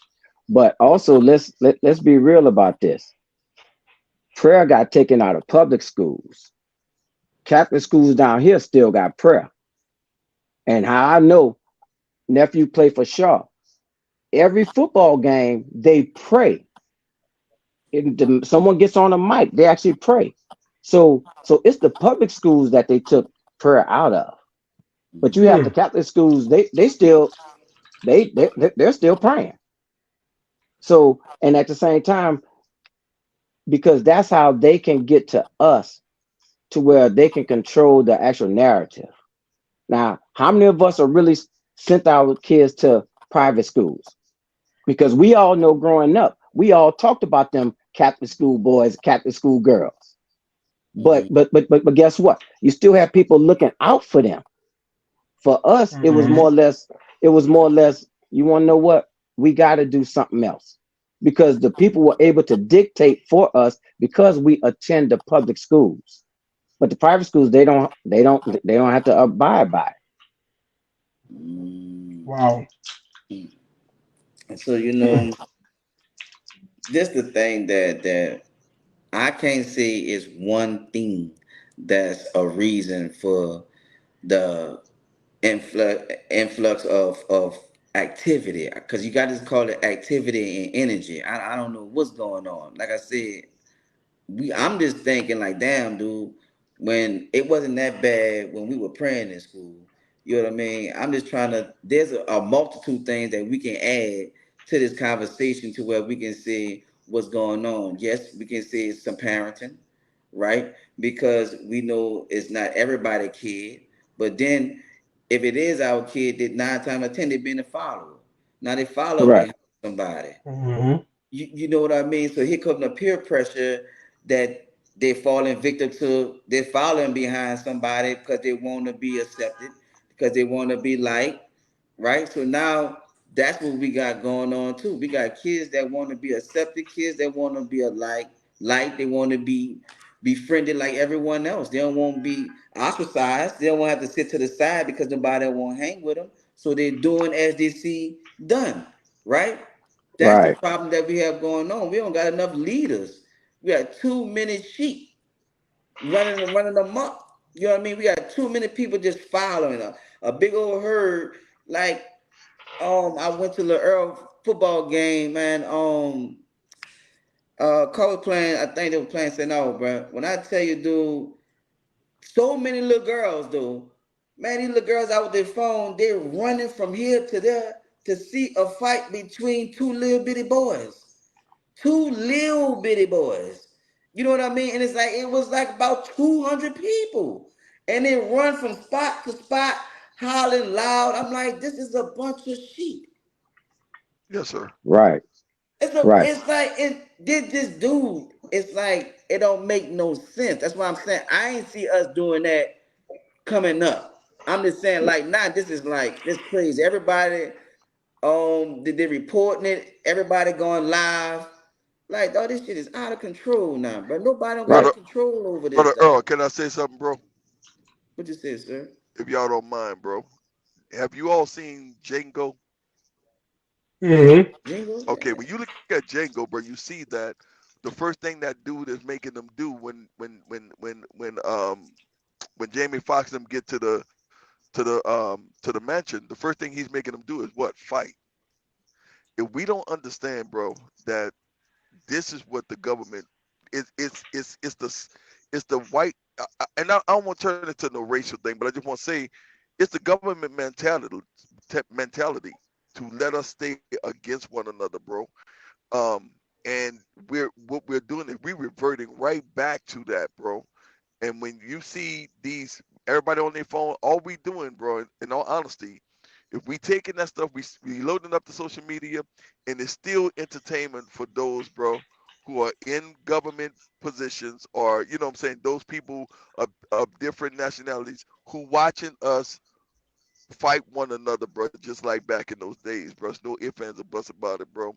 And I just really, man, my plea is to these parents that we start, man, really grabbing a hold of our kids, man, and teaching them better, man, because we ain't doing nothing but still putting on a show for the master, bro. And I'm being honest. Mm-hmm. What Right. question you got for Courtney Cal? Courtney, I got a question, Courtney. How can us as parents get God or Christ put back in school? But well, I think most so not at school, bro. We actually got to start at home. I mean, if how can we expect a school to do something when we're not teaching faith at home? These children have to Right. have something they can actually believe in, something they can have faith in. You know what I mean? These children don't have faith in anything. Whatever they see, that's the next thing they actually want to do. But if we can teach them at home about God, about having faith, that can get them to be able to bring that to the school. See, because we can't just take care of the whole school issue at once. We got to take care of one house at a time. If each of us does that, that gives us a better opportunity for the school to change. So we have to start at home. And once we make that change, we can. And bro, we have to start teaching our children about God, teaching them about something. You know what I mean? But matter of fact, I'm like this because some people they actually want to fuss about it. They actually want to debate. Teach your child about a higher being. Whatever you call that higher being, call that higher being. I'm not going to ever debate what you call that higher being. But as long as you have something you believe in, because these children have nothing to believe in.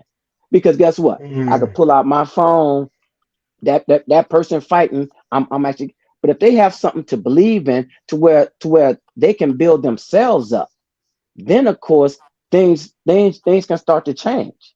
But we have to start somewhere, and we have to start at home. You know what I mean? We got to start praying with our children. You know what I mean? Teaching them the Our Father prayer, which is just one prayer. But the issue is, we all believe a prayer got to be 15 minutes long, this and that. No, it doesn't. Hallelujah is a prayer. It's giving God thanks. So we have to be able to educate them so they can learn how to become better people, learn how to become better students. And once we're doing that, bruh, this whole situation can actually change. Because like y'all know, down here, John Eric done actually had a big old fight. But the news covered it What? because they have nothing to believe in. The only thing I could mm. believe in is my hood. That's the only thing that they could believe in. And if we teach them more, we educate them, they have faith, then of course we can move on from the situation. Right. Mm-mm. You know, I just read something that Aaron Greathouse this post. He said when you look at the dynamics of today's, most parents, I guess you were saying, don't know how to be parents, and therefore you can't teach what you don't know. Wow, that's a powerful statement, my It's powerful, brother. bro. And you know That's a what, man? powerful statement. The beginning of fear, man. I mean, fear is the beginning of wisdom, bro. And like Pastor Courtney was saying, bro, if we don't have no foundation, bro, and that, and you're right that the brother who just wrote that was right. That's what we were saying earlier, man. The parents, there is no parents teaching these kids because they missed it themselves. And brother, where there is no teaching about a higher power, as Brother Courtney was saying, bro, there will be no fear, bro. And when we don't fear, man, there is no wisdom, bro. Whatever you don't fear, Right. bro, there won't be no wisdom, man. Kids do what they want to do because they don't fear nothing right now, or bro, they don't feel nothing. Kev, it just, man, if I die, I die. That's what you hear now. If I die, I die. I'm gonna just get it how I live. You know, That's their favorite word. yup. Hmm. Well, I see T. Brown said, I think the single mom situation in the fatherless homes and babies having babies have caught up to us as well. Yes, sir. Mm-hmm. I agree with that fully. Yes, 100%. Mm-hmm. I Mm-hmm. got, I got, I got a quick question for Courtney, maybe for both y'all, pretty much. Nick, you can relate to this, Nick. Um, are the churches still heavily involved in the community? I remember my Uncle Billy Zachary was a pastor at Carver Desire. He made sure that the church van came around and picked everybody up. Even if you didn't want to go to church, he would pick you up and bring you to go to church with him.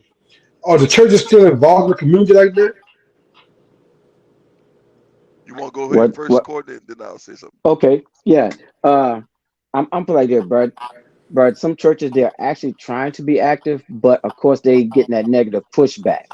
You know what I mean? But I believe that we have to reach out to the community to to be more of a positive because we know as children we didn't want to do it.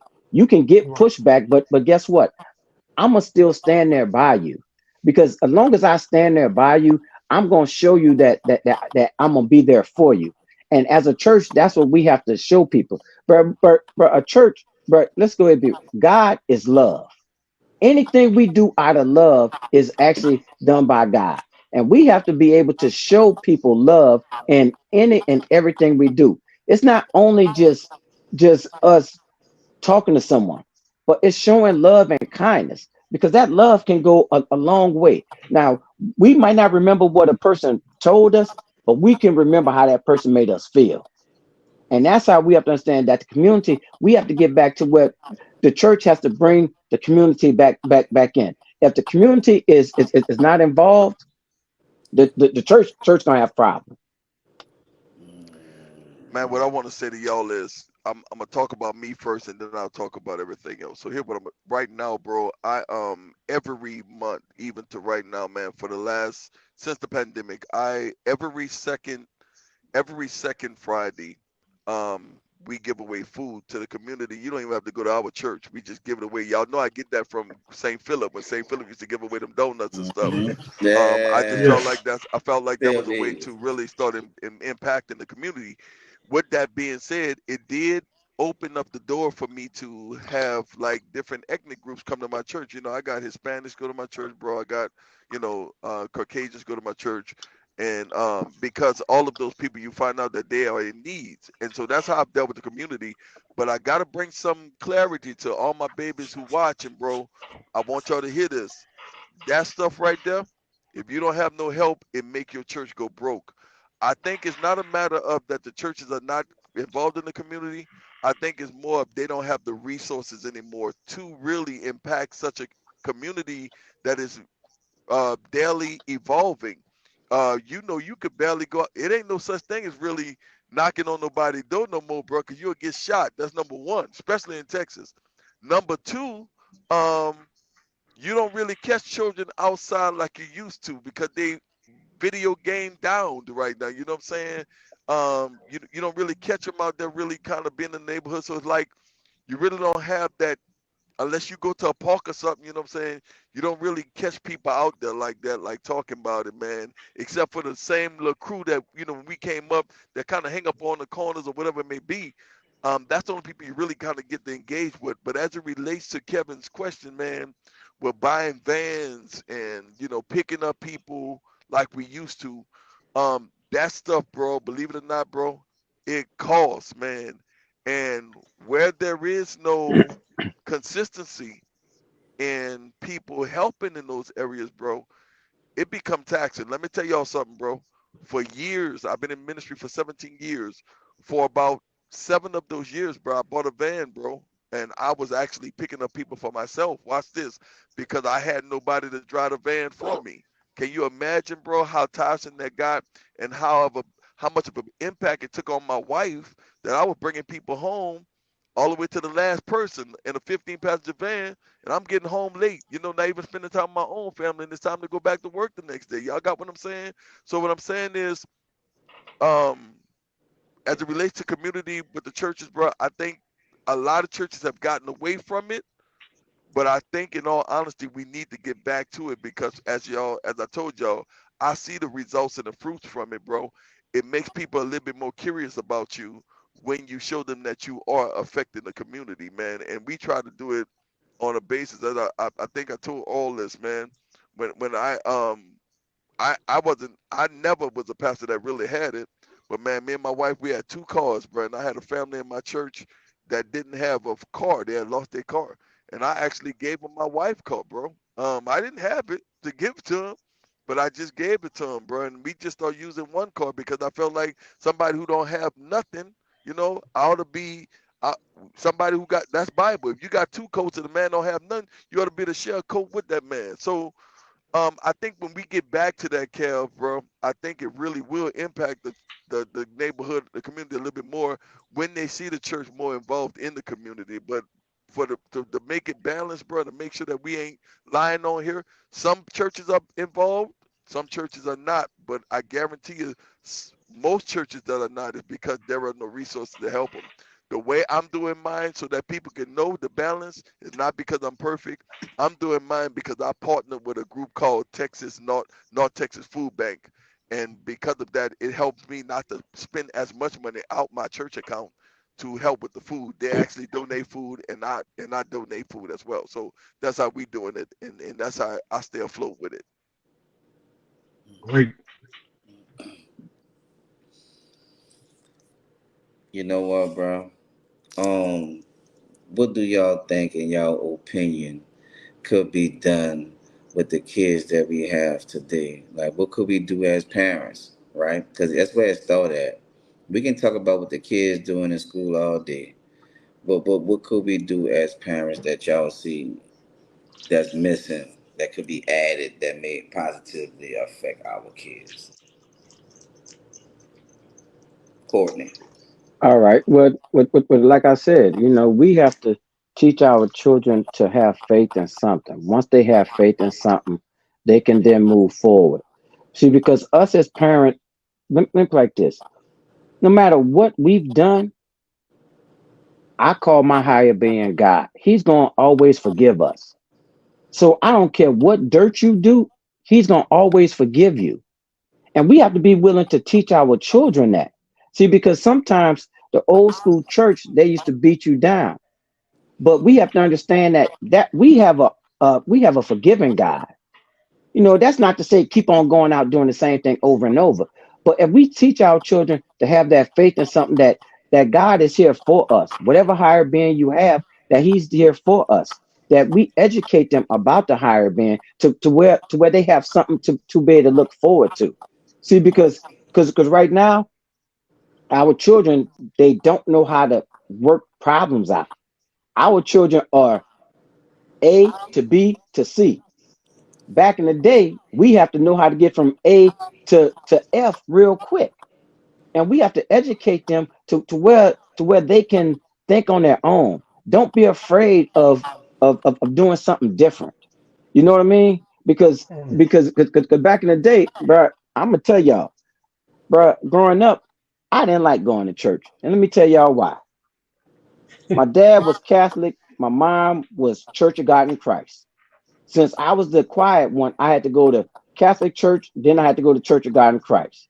Catholic church, I'm in there 45 minutes. Church of God in Christ, I'm in there 3 hours, go eat, and I'm back there for 2 more hours. You feel me? Uh, So, Right. but we have to sit down, have a conversation with them. See, like the pastor said, you can't be their friend, but you can still educate them. You know what I mean? To teach them the right things to where they can go out on their own. Because once we give them the foundation, they can then go out to this world and we'll feel better with it. Because how many of us are worried about our children every single day? You know what I mean? Have we laid that foundation for them to where they can go out, they can make their right decision and choices. You know, not to say they're not gonna ask us for our opinion, but we have to give it to them so they can evolve the way that they think that they need to. Hmm. hmm.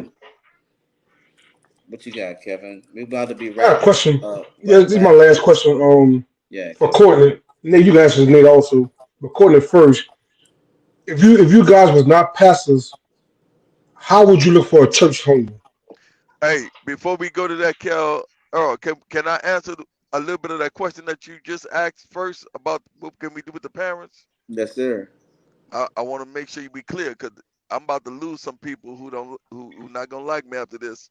Say, bro, if we gonna change these children, bro, we got to stop throwing these children in the water and start jumping in the water with them and teaching them again.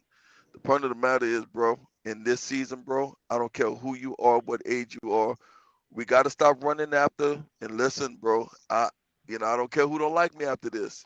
We got to stop running after our own lives and understand when you have a child, bro, your life is over with, and your life is to make sure that that child is going on the right road before you start running after your own life and living your best life.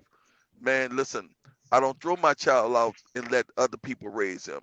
I don't go out, you know what I'm saying? I don't even with me, you know what I'm saying, before I even became a pastor. I wasn't when I had my first two kids.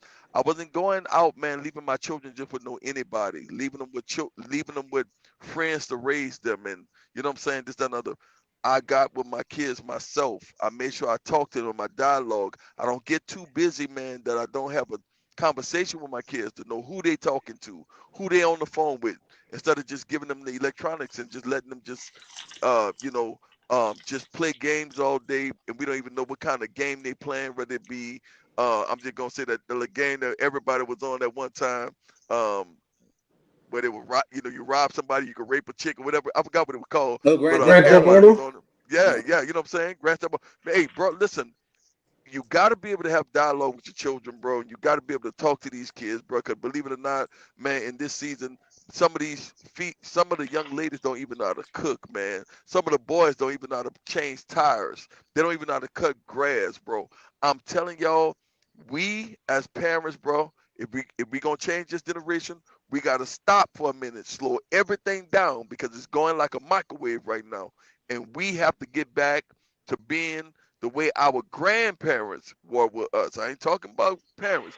grandparents, they took time out with us. My grandfather taught me how to work on the car. You know, the only way that's gonna happen is you can't expect the child to come and ask you. You got to engage that. The child, that person's job is to look and to just wander in the wilderness.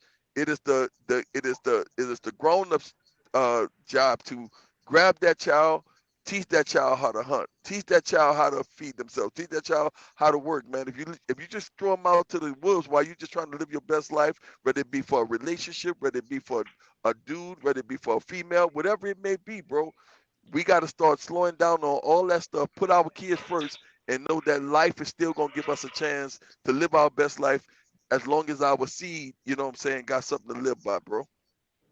Hmm. That's true.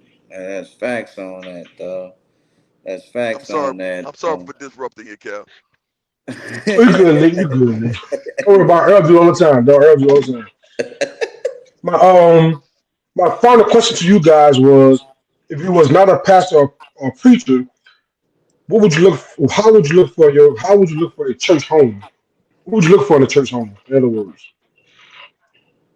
Hey, bro, I'm put like this. For a church, you have to find a church that can actually fulfill your needs. We all Hmm. have different needs. What may work for me, it may not work for you. So we have to find a church that's going to nourish us, something that's going to allow us to grow. You know what I mean? So to give just one answer, there is no one answer because we all see life differently. You feel me? Then one of the things that we have to understand as looking for church, yes, I'm gonna go ahead and say this. Sometimes church people can be the most meanest people out. You Hmm. know what I mean? And that's another subject because us who are in the church, we have to be able to embrace folks to bring them in because we have to remember we were once out there. And then let's be real, some of us still out there. And that's why I was saying they can be some most hypocritical. And that's the word to really sum up a lot of it's not me, it's not some hypocritical. And Right, that what makes it bad across the whole board. But go ahead, Courtney. right. But at the same time, we have to realize that a church, we have to find, like I said, that can take care of us. You know what I mean?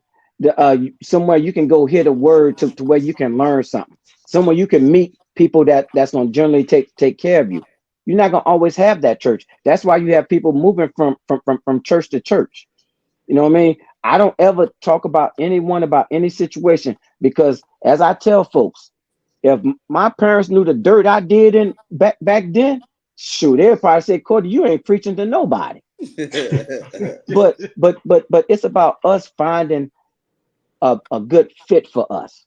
So so my thing is when you're looking, look for somewhere to where you can grow, you can learn. So what church over here might not work for you, but the next church might. You know what I mean? Don't be afraid because remember, this is your life. This is your life with God, with the higher being. And also part of it is let's go ahead, man. Dang it, Earl, you always do it. Sometimes we just got to pray about it and allow God to guide our path to where He wants us to be. And sometimes we have to go through different steps to be able to reach where God has for us. Say, bro, if I had to go find a church right now, bro, and if I wasn't the pastor, I'm gonna tell y'all right now, in all honesty, bro, I would have to say, first of all, I would think about first of all what I'm going look for, bro. That I'm not going to look for a church. I'm going to look for God, bro. The truth of the matter is the reason why so many people have left church, the reason why so many people don't go to church, the reason why so many people um are church hurt is because they've always went to go try to find churches, but they never try to go find God. As a result, they looked at the pastors, they looked at the people, they looked at the money, they looked at the choir directors, they looked at all of this stuff, and as a result, bro, people have gotten hurt by people instead of God, and they turn their back on God because of what they've gotten because of their encounters with people. Bro, here's what I'm gonna tell you, man. If you're gonna look for a church, here's what I'm gonna say. Don't look for a church. Look for God. If you look for God, you won't look at nothing. If you look for God, bro, you're gonna look at the motor rather than the car. Let me say it again, because I almost feel like preaching. I don't want to preach. What I'm telling you is, when you go looking for a used car, bro, you more concerned. Some of us, when we go looking for a used car, some of us are concerned about the name brand of the car, whether it's a Cadillac, whether it's a Mustang, whether it's a Challenger, whatever. But there are some of us, when we go looking for a used car, we ain't looking at what kind of name the car got on it. We're looking at how good the motor run.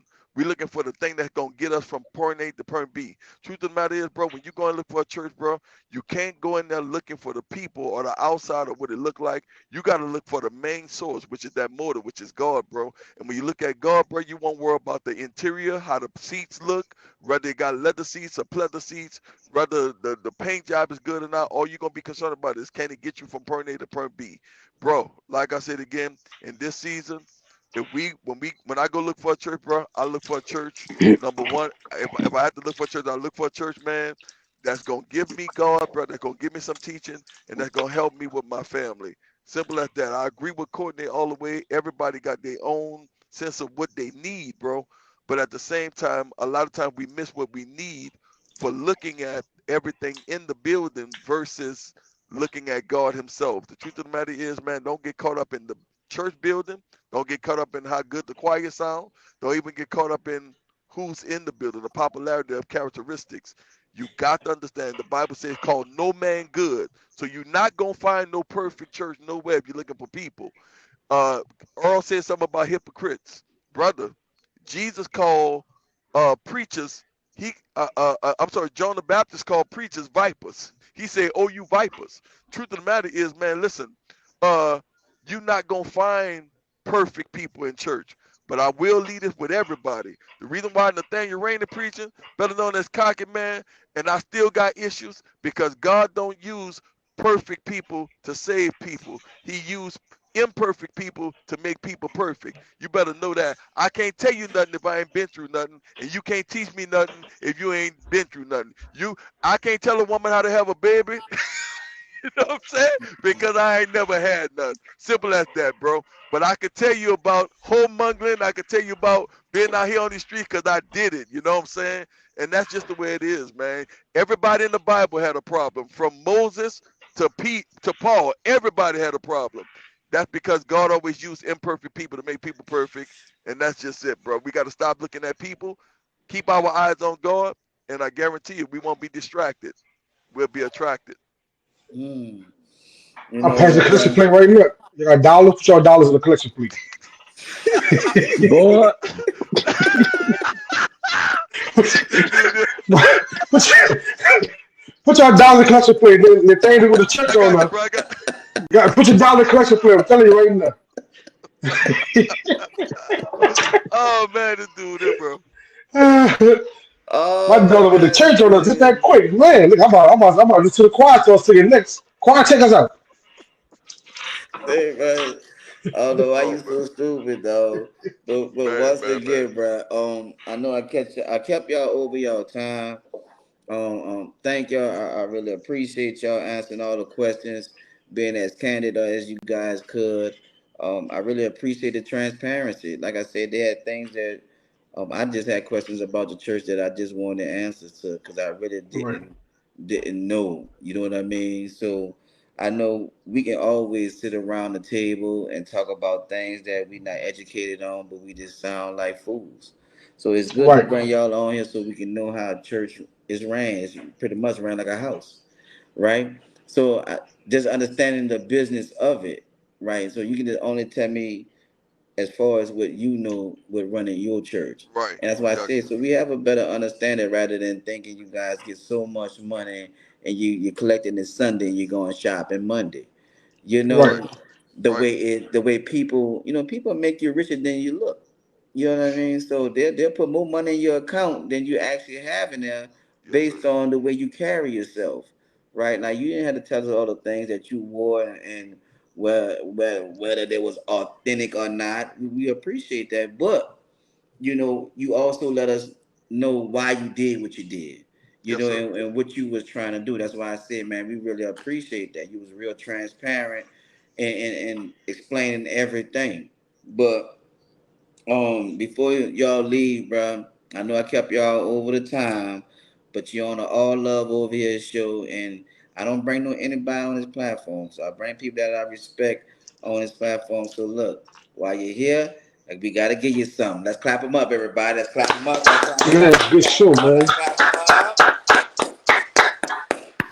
Thank you, Nat. I Um, appreciate y'all, bro. hey, thank you, Nat. I really appreciate you. Thank you, Courtney Burton. I really appreciate you, Courtney. Courtney always there anytime I need him, bruh. Anytime I call him up, he always willing to come take some time out to come help us with any topic that we have, bruh. So Nat, you are now a friend of the show. Don't be no stranger. Cause I Yes, will sir, call bro. on you again. You know, I will call on you again. You know what I'm saying? I'm gonna further the conversation because, like I said, I, I have I have like 6, 7 questions that I just didn't ask just Yes, because of sir. time constraint, and I know I won't get you guys back to y'all lives. But Yes, once sir. again, thank you, and I appreciate you guys, man. Hey, Earl, you mind if I tell the people, man, about that book right quick, man, while we leaving, man? Can Oh, I can I please. can I please tell everybody? Listen, I got a book out, man, called "Your Condition Is Not Your Conclusion," man. I wrote that because of my difficulties in New Orleans, bro. I wish that you all would go ahead and get it. It's on Amazon. I think it's only $11 right now on sale. It's one of the writers, a writer by the name of Lois up in the UK, said that it was a book that changed lives and a book that give you hope. So, man, I hope that you all would go ahead and check it out, man. And just support in that area. That's all. That's all I got. Once again, what's the name of the book and where could they get it? It's called "Your Condition Is Not Your Conclusion." It's on Amazon Prime. You know, it's on Amazon Prime. It's at Walmart if you order it. You know what I'm saying? It's at all of the platforms, all the book platforms. If you go check it out, if you Google it, it'll pop right up. "Your Condition Is Not Your Conclusion" by Nathaniel Rain III. And what's the name of your church? Just in case anyone wants to come and hear you, man. Name of the church is Jairus Tabernacle Worship Center. And for those of you who are out in New Orleans, most of my followers are from New Orleans who watching me on live. I'm also on Facebook Live. You can hit me up at Nathaniel Rainer the Third. You know, that's my Facebook page, Nathaniel Rainer the Third. I'm on there. Mm. Gotcha. Yes, sir. Courtney, if anyone wanted to get in contact with where they can reach you at, my brother.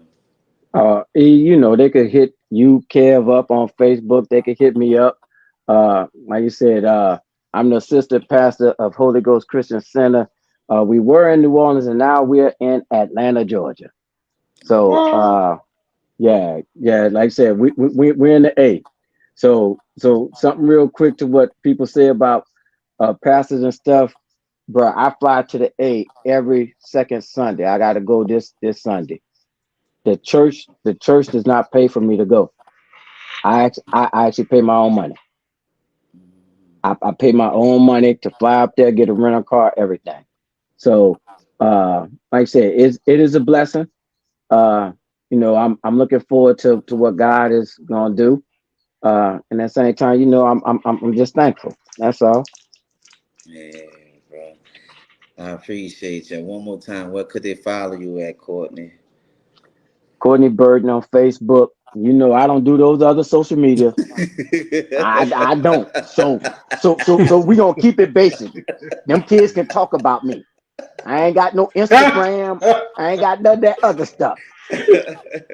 Hey, man. And, uh, Thank y'all, man. We appreciate y'all coming on. What you say, Kev? You got anything for the fellas before we get them out here? Man, listen, we really appreciate y'all blessing us with your pleasant presence, man. Like I said, I didn't know Nick, I didn't know you was out there driving. I know you got a tight schedule. I know Courtney always available to the show. But man, we really appreciate this, man. I'm telling you, it's a blessing. A lot of people out here wanted to hear about what's actually going on in the church. We grew up going to neighborhood churches, so you know how it was going to greatest St. Philip or New Hope or Harvard Desire. That was a church that we went to that's in the neighborhood. Well, I really appreciate y'all coming in there though, man, and really blessing our audience with this knowledge. If y'all church got high chew in there, I'm coming. If you don't know high chew, I ain't coming. I'm telling you right now. The old lady had a pepper in their purse. I got high chew in my wallet. If you ain't got no high chew, dog, I ain't coming to the church. I'm telling you right now. Bro, make sure you tell me where to get that from so I can order some, bro, so I can get you coming over there, bro. You get these from Winco. You get these from Five and Below. Go do some high shoot, dog. Got that high shoot. I'm telling you. Got you, bro. You got that. That's On it. it. I'm doing whatever it don't take. If you want high shoes, I got high shoes at church.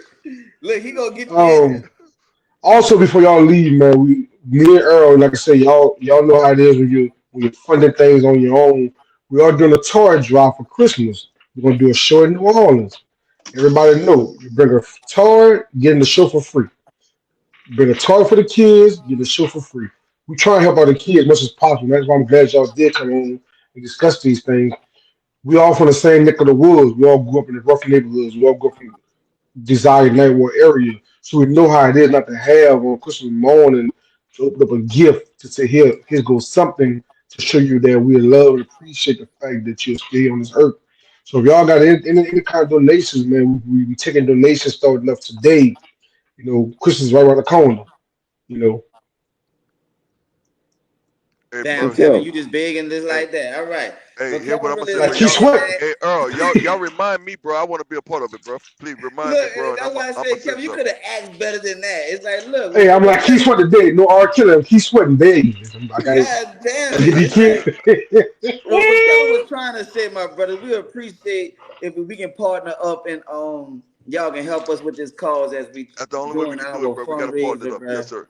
It's right now it's a fundraiser. We trying to do something to give back. That's the reason for this show. It's all about giving back, no matter how Yes, we sir. can do it. So we got this toy drive that we're doing. This is our first year doing it. We can appreciate anything that y'all can help us with. Anything, like I said, if y'all want to get a 18 wheeler of bikes and toys shipped down here, look, we ready for it.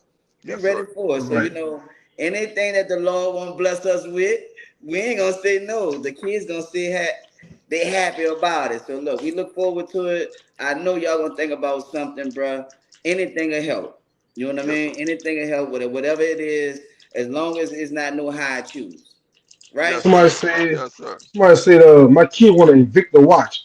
We say, yeah, go get an Invicta too. Your kid want to evict the watch. God damn it. Your kid need a job, man. Oh man, this dude, bro. But thank y'all for coming on, man. We get y'all Yes, sir. out here, man. I salute you Bless guys, Let me y'all, man. man. salute y'all, man. Thank you, Same here, man. man. Man, said, Yeah. coordinator, anybody, I need a job before the city. Dog, hook me up. You come. Man, good show tonight. Good show, good show, good show Great, tonight. great, man, great. We Real kept good our show. orders too long, man. It's almost 10 o'clock. I paid my bedtime. Yeah, yeah, like it went over, man. If y'all enjoyed the show, put some ones in the air, man. Look, we gonna keep advancing the show. Look, we not gonna have these same old topics. Have the show all dead and boring. The show is about growing, man. The show is Right, about growing. The show is about growing. We're gonna be expanding.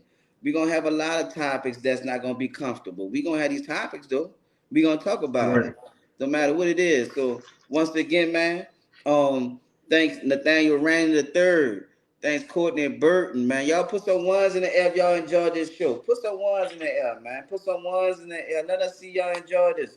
Like I said, we're gonna keep growing. We're gonna keep doing shows that honestly that push the conversation.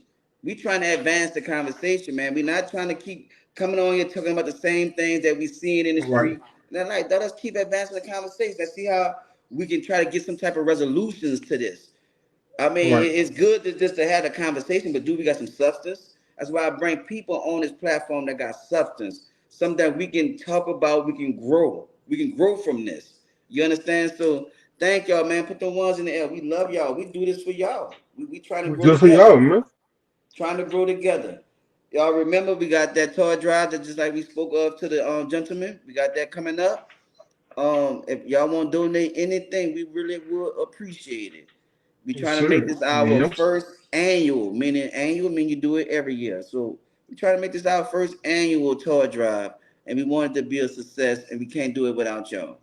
Can't do it without y'all. Kevin, give me your social sites. Man, y'all know how to follow me. Y'all follow me on Kev underscore the comedian underscore at 504 on Instagram. Check it out on Facebook.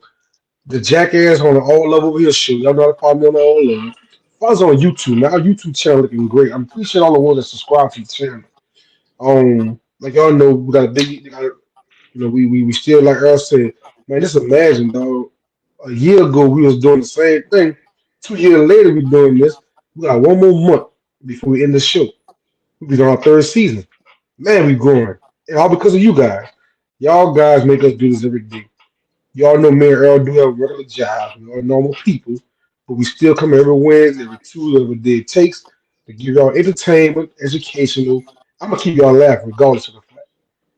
So y'all come on over, man. Y'all keep on shining with us, man. Y'all know we love y'all. We love y'all to death. Thank y'all, man. Y'all remember if y'all want any of the gear, y'all can follow me at beatsbyeGuyton.com. BeatsbyeGuyton.com, man. If y'all want anything that y'all see, any one of the hats that I make, y'all can holler at me. Remember, I got orders already, so when you calling, at least be 2 to 3 weeks ahead of time. It take time to make these hats. I really appreciate all the business we getting. Me and Hurt the Hatter is overwhelmed with orders, but like this what we wanted. So thank you God for it. We really appreciate y'all. Beats by E Guy at all my social sites. So you don't have no reason not to get in contact with me. My number is 504-252-2525. Real easy. So you can't say you don't know my number and you know my social sites. There's no way you can't get in contact with me. I Shit, appreciate everybody for coming on and being patient with us. The show did go over, but hey, it was good conversation. Thank great y'all, thank y'all, conversation. thank y'all, man. Yeah, yeah, the guys came on and it was We real will good. be we will be networking, man. Like I said, me and Earl is doing a great job behind the scenes. I come on the front of the scenes, and I try my best to keep us balanced. But he's doing a great job. We promoting our show. We'll be in Houston next couple of weeks promoting. We're not gonna be sitting around, but we will take pictures. I'm charging y'all 2 high shoes and a smile. If you ain't got no high shoe, I ain't taking a picture. I'm telling you now. You see me out there in H Town promoting. We got flyers, we got cards. If you got 2 high shoes, I ain't taking a picture, Jared. I'm telling you now. You and these fucking high shoes, dog. You is fucking disgusting, man. We out this day, man. We out there See y'all today. next week. Salute y'all, Peace, man. man.